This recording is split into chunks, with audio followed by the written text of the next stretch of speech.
po yung nozzle check namin.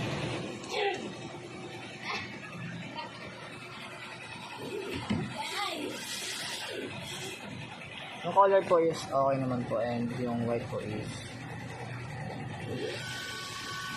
kulang-kulang lang po sa head pin po. Yung exhaust pin po namin ay tama naman po. Ito naman yung waste tank namin, tapos disposal po kaninang umaga. Ito naman po yung ground wire namin.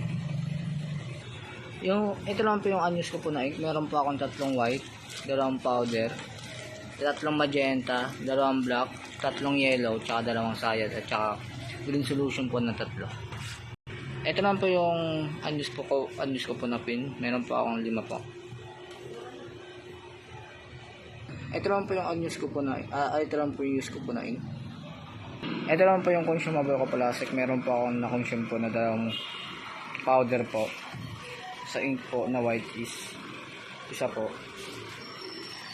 Sa cyan po wala. Sa magenta po wala. Sa yellow po wala.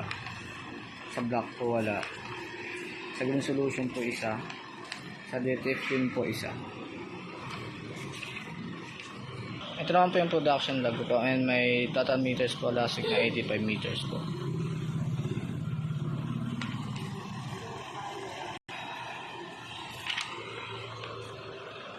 Ito naman yung printer dahil checklist ko po, updated man po.